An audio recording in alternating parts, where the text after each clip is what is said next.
sometimes I feel like my brain is just running on fumes, like it's struggling to keep up with, everything. I was so intrigued when you sent over this article about improving brain power. 15 science-backed tips, huh? I am all ears. It is really fascinating, how much we can actually do to really impact our brain, our cognitive function. It's not just like genetics, right? Our daily choices play such a huge role. Sure. And I think this deep dive, we can really get into the nitty-gritty of how those choices affect our brains. Well, let's start with the basics food. I mean, we all know food is fuel, but I'm guessing it's not just about calories when it comes to, brain power. Right, exactly. It's about the specific nutrients that support brain function. So like fatty fish, right? Salmon, tuna, those are packed with omega-3 fatty acids. Okay.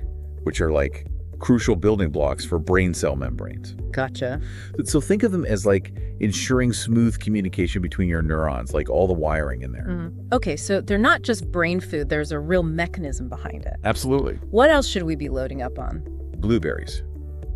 Another powerhouse. Okay. They're full of antioxidants, but, it's not just about fighting general damage. These antioxidants are specifically combating free radicals, which can actually damage brain cells. Oh, wow. And impair memory and cognitive function.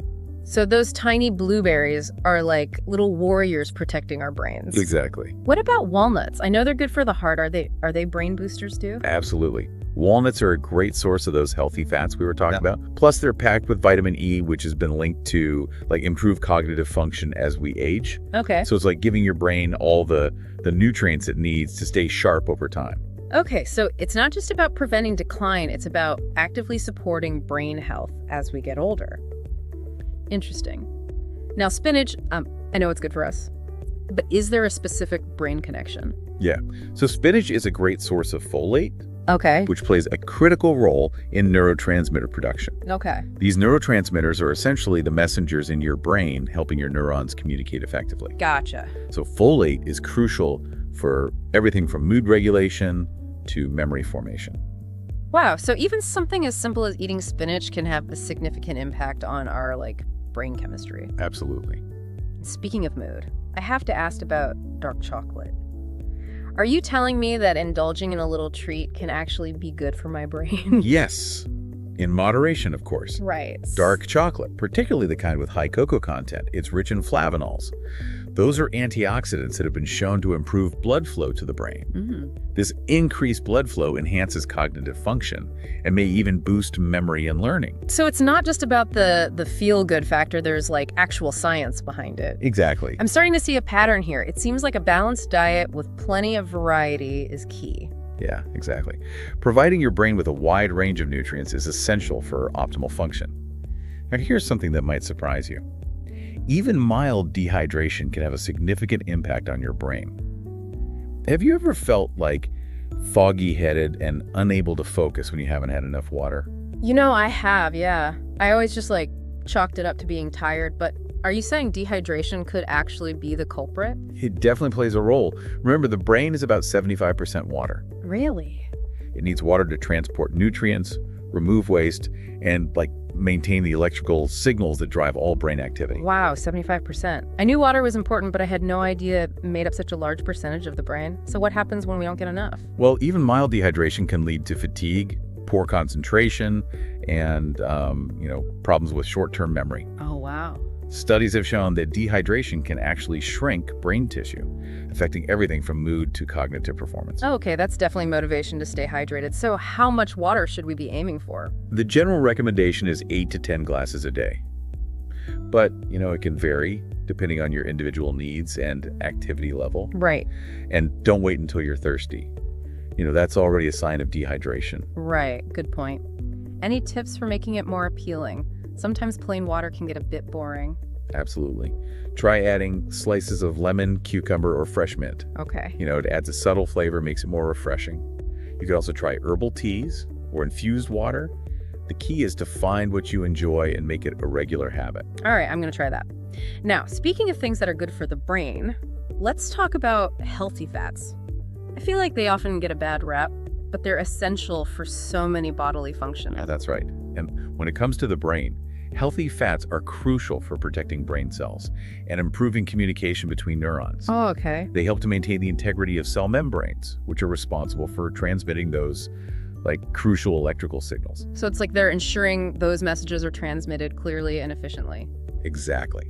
Think of healthy fats like avocado, olive oil, and flax seeds, as providing the building blocks for a strong and resilient brain. Okay. On the flip side, trans fats, and those found in processed foods, they can actually be detrimental, contributing to inflammation and damaging brain cells over time. So it's not just about adding healthy fats, it's also about reducing the unhealthy ones. What are some small changes we can make to incorporate more of those good fats? So start by swapping out processed snacks for things like a handful of nuts, a slice of avocado toast, or a salad drizzled with olive oil. You can also cook with healthier oils like olive oil or coconut oil instead of butter or margarine. Great advice. Now let's move on to another important topic: exercise. We all know it's good for our bodies, but it's also a powerful brain booster. Absolutely. Exercise isn't just about physical fitness. It has a profound impact on cognitive function. Okay, but how does that work? What's the connection between moving our bodies and sharpening our minds? Well, when you exercise, your heart rate increases, pumping more blood to your brain. This increased blood flow delivers vital oxygen and nutrients that help your brain function at its best. It also stimulates the release of growth factors, which promote the growth and survival of brain cells. So it's like giving your brain a fresh supply of energy and encouraging the growth of new brain cells. Exactly. And certain types of exercise, like cardio workouts, such as jogging or swimming, are particularly effective. They've been shown to promote neurogenesis, which is the formation of new neurons in the brain. Wait, hold on. You're telling me that exercise can actually help us grow new brain cells? I always thought we were born with a set number. Yeah, that was the long-held belief, but research in recent years has shown that neurogenesis can occur throughout adulthood, particularly in a region of the brain called the hippocampus, which is essential for learning and memory. Wow, that's amazing. It's like our brains are doing jumping jacks right alongside our bodies. So how much exercise are we talking about to reap these benefits? For noticeable improvements in focus and memory, aim for at least 30 minutes of moderate intensity exercise most days of the week. And it doesn't have to be all at once. Okay. Even short bursts of activity throughout the day can make a difference. Okay, 30 minutes. Got it. Yep. I'm starting to see how all these pieces fit together. We're fueling our brains with the right foods, keeping them hydrated, getting them moving.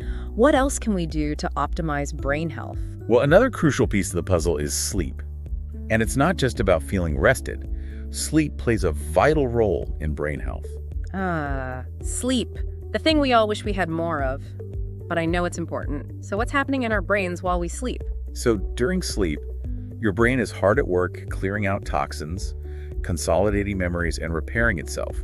Think of it as your brain's nightly maintenance crew coming in to tidy up and make repairs. So it's like a deep clean and reorganization process. Exactly. And if you skip on sleep, it's not just about feeling groggy the next day. Right. Chronic sleep deprivation can actually contribute to long-term cognitive decline and increase the risk of various health issues. Okay, that's definitely a wake-up call. So how much sleep do our brains need to function at their best? For most adults, the sweet spot is between 7 and 9 hours of quality sleep per night. Okay. And it's not just about the quantity, but also the quality. Yeah. Make sure your bedroom is cool, dark, and quiet to create a conducive sleep environment. Okay, 7 to 9 hours and a good sleep environment. Any other tips for getting those Z's? Sticking to a consistent sleep schedule, even on weekends, can help regulate your body's natural sleep-wake cycle. Also try to avoid screen time for at least an hour before bed, as the blue light emitted from devices can interfere with melatonin production, a hormone that helps regulate sleep. Those are great tips. I'm definitely guilty of scrolling through my phone right before bed. Now let's talk about mindfulness and meditation. I've heard a lot about the benefits, but I'm curious to hear your expert take on it. Mindfulness is all about training your brain to stay present in the moment. It's about observing your thoughts and feelings without judgment, which can be incredibly helpful for reducing stress and improving focus. And meditation is a powerful tool for cultivating mindfulness. Okay, but what's actually happening in the brain when we meditate? Is it really changing our brain structure? Research has shown that meditation can increase gray matter in the brain, particularly in areas associated with memory, attention, and emotional regulation.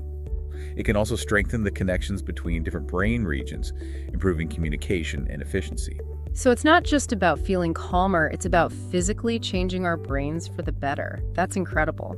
Any advice for getting started? There are some great apps out there, like Headspace or Insight Timer, that offer guided meditations. Start with just a few minutes each day and gradually increase the duration as you become more comfortable. Okay. Even short bursts of meditation can have a noticeable impact on your mental clarity and focus. That's encouraging to hear. What do you think? Could even a few minutes of mindfulness make a difference in your day? Oh, absolutely. Even just like a few minutes of just like intentional focus can really like shift your mindset, Right. and help you like approach challenges with more clarity. It's kind of like hitting the reset button for your brain. I love that analogy. It's like giving your brain a mini vacation from the constant, chatter. Now, let's move on to something a little more playful, brain games. I have to admit, I'm a sucker for a good crossword puzzle. Well, turns out those puzzles aren't just fun. Yeah. They're actually a great way to, challenge your cognitive skills. Well, it's like a mental workout for our brains. Precisely. Brain games like Sudoku, crosswords, and even like logic puzzles, they engage like multiple cognitive functions, including memory, attention, and problem-solving skills. Okay. They force your brain to think in new ways and make connections, that it might not otherwise make. I've always thought of them as a fun way to like pass the time, but I never realized they were actually doing my brain a favor. But I've also heard some people say that brain games don't really like translate to real world cognitive benefits. What's your take on that? Yeah, that's a valid point. And the research on the long-term benefits of brain training is still like ongoing. Right. However, there's evidence to suggest that engaging in like mentally stimulating activities can help maintain cognitive flexibility and reserve, which is essentially like your brain's ability to kind of adapt and cope with challenges as you age. So even if they don't directly make us smarter, they can help keep our brains like agile and resilient. Exactly. Okay, that makes sense. Now, speaking of challenging our brains, what about learning new things? I've always felt like my brain gets a little rusty when I'm not actively learning something new. Yeah, that's because learning new skills, whether it's playing a musical instrument, speaking a new language, or even trying a new recipe, literally changes the structure of your brain. It forces it to create new neural pathways and strengthen existing connections. So it's like constantly expanding the brain's like network of roads and highways, making it more efficient at, processing information. That's a great way to put it. And this process of creating new connections, helps stimulate brain growth and can even delay cognitive decline. It's like giving your brain a workout that helps it stay fit and flexible. So it's never too late to learn something new. I always thought those like older adults who pick up new hobbies were just, keeping busy. But it sounds like they're actually doing something incredibly beneficial for their brains. Absolutely. Lifelong learning is one of the most powerful things you can do to maintain cognitive health and vitality, regardless of your age. It keeps your brain engaged, challenged, and constantly adapting, which is essential for maintaining cognitive function throughout life. That's inspiring. It's like a reminder that our brains are capable of so much more than we often give them credit for. Now, let's talk about another activity that's often overlooked as a brain booster. Reading. I know for me, like getting lost in a good book is one of the most enjoyable and relaxing ways to spend my time. Me too. And it's more than just a pleasurable pastime. Reading is a fantastic way to exercise your brain. Okay, tell me more. How does reading benefit our brains? Is it really more than just entertainment? Reading engages multiple cognitive functions simultaneously. It strengthens your vocabulary, improves your comprehension skills, and exercises your working memory as you keep track of, like characters and plot lines. It also stimulates your imagination and allows you to, step into different perspectives, enhancing empathy and emotional intelligence. It's amazing how, getting lost in a good book can transport you to different worlds and give you insights into human nature that you might not, otherwise have considered. Exactly. And reading a variety of materials, from novels and biographies to scientific articles and news reports, it exposes your brain to different writing styles, vocabulary, and perspectives, keeping it challenged and adaptable. So it's not just about the quantity of reading, but also the diversity of what we read. Exactly. Okay, that makes sense. What are you currently reading? I'm currently reading a fascinating book about the history of artificial intelligence. It's really making me think about the future of technology and its impact on our lives. That sounds really interesting. I might have to add that to my reading list. Now, shifting gears a bit, let's talk about the social and emotional aspects of brain health. I know we focus a lot on individual habits, but, we're social creatures, and I imagine those connections play a role in brain health as well. Absolutely. Social interaction isn't just enjoyable, it's actually crucial for brain health. Okay, I'm curious to hear more about that. How does socializing benefit our brains? Is it just about staying connected, or is there something deeper going on? Socializing engages various cognitive functions, including communication, empathy, and emotional regulation. Okay. Conversations challenge our brains to process information, interpret nonverbal cues, and respond appropriately. These interactions help keep our brains sharp and adaptable. So it's like a mental workout for our social and emotional intelligence. Exactly. Yeah. And maintaining strong social connections has been linked to a lower risk of cognitive decline and dementia. It's like providing your brain with a support system that helps it stay healthy and resilient over time. I can definitely see that. Having a supportive network of friends and family can make such a difference in how we navigate challenges and, cope with stress. But what about those who are naturally introverted? Does that mean they're at a disadvantage when it comes to brain health? Not necessarily. Yeah.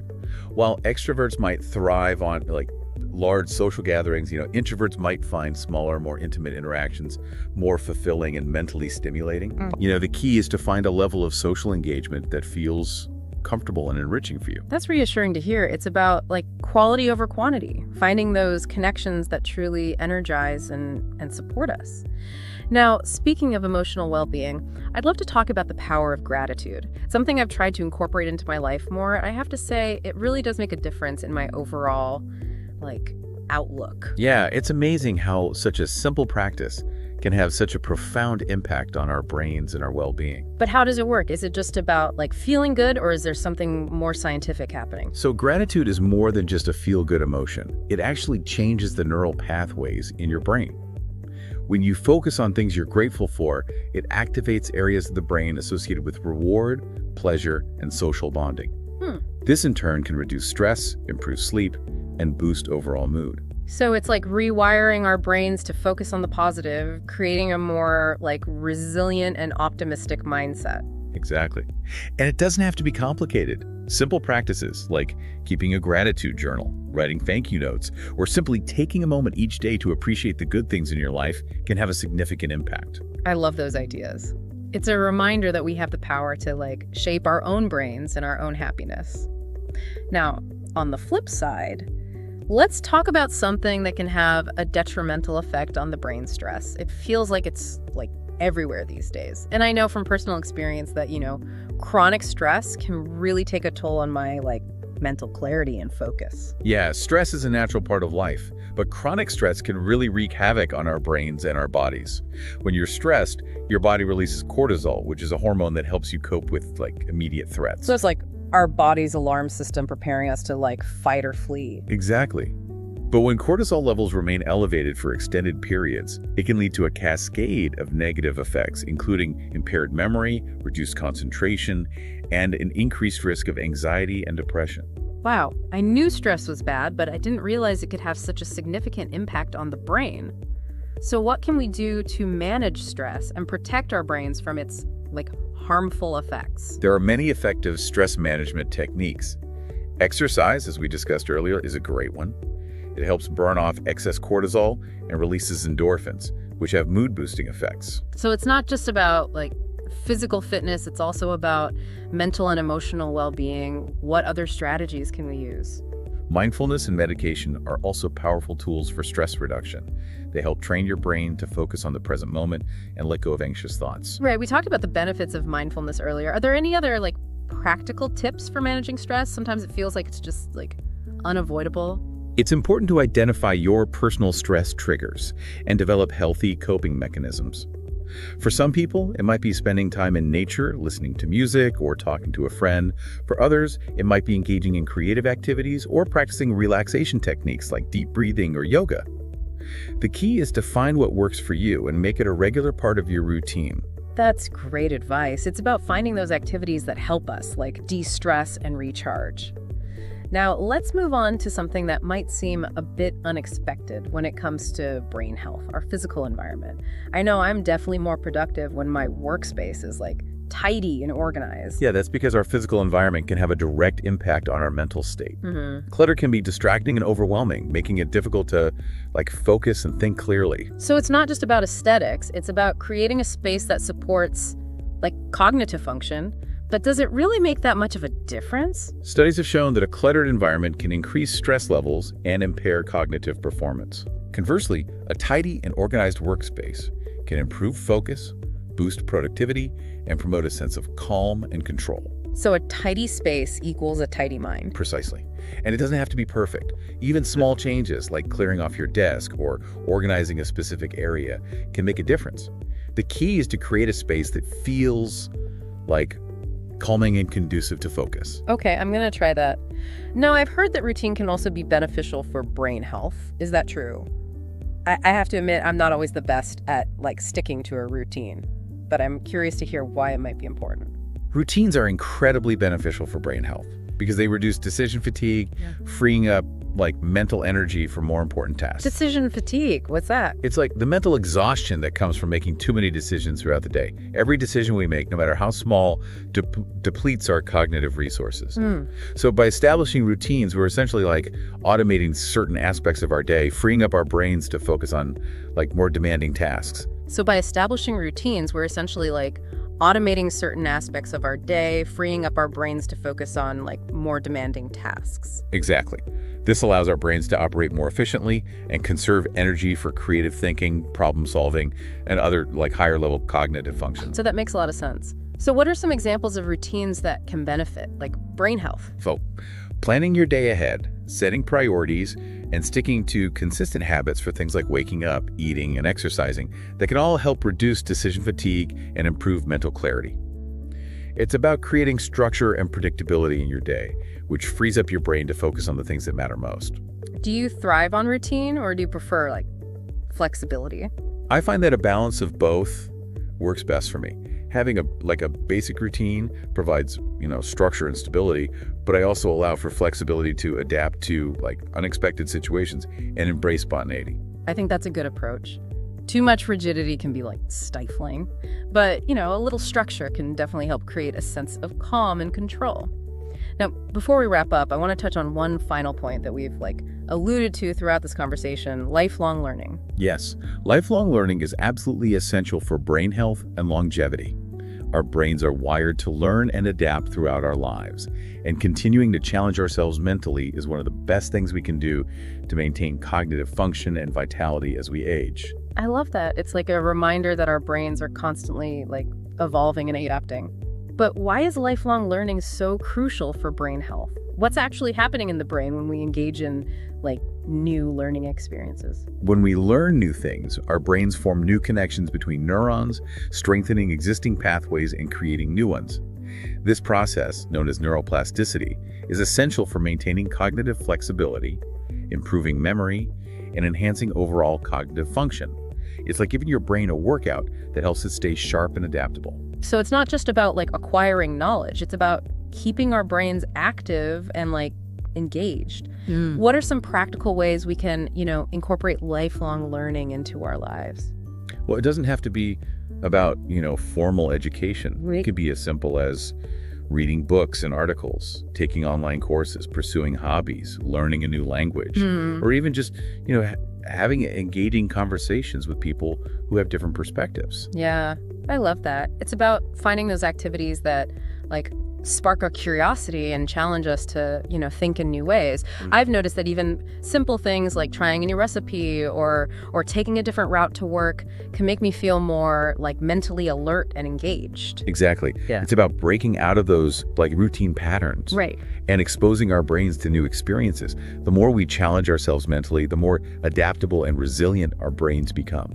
Well, this has been an incredibly insightful deep dive. I feel like I've learned so much about how to take care of my brain and unlock its full potential. And it's empowering to know that we have more control over our brain health than we might realize. Right. It's not just about genetics. Right. Our daily choices have a profound impact on our cognitive function and well-being. And the best part is that it's never too late to start making positive changes. Absolutely. So, to wrap things up, what's one key takeaway you'd like listeners to remember from this deep dive? I think the most important takeaway is that brain health is a lifelong journey. Okay. It's about consistently making choices that support cognitive function, from nourishing our brains with the right foods and getting enough sleep, Right. to managing stress and engaging in mentally stimulating activities. That's a great point. It's not about finding a quick fix. It's about creating sustainable habits that support brain health over the long term. And it's inspiring to know that even small, consistent efforts can make a big difference. Absolutely. Every step you take toward a healthier brain is a step towards, a healthier, happier you. What a perfect note to end on. Thanks for joining us on this fascinating exploration of brain health. I don't know about you, but I'm feeling energized and inspired to put these tips into practice. And for our listeners, we'd love to hear from you. Out of all these tips, which one resonated most with you? What small step can you take today to start improving your brain health? Until next time, keep those brains buzzing.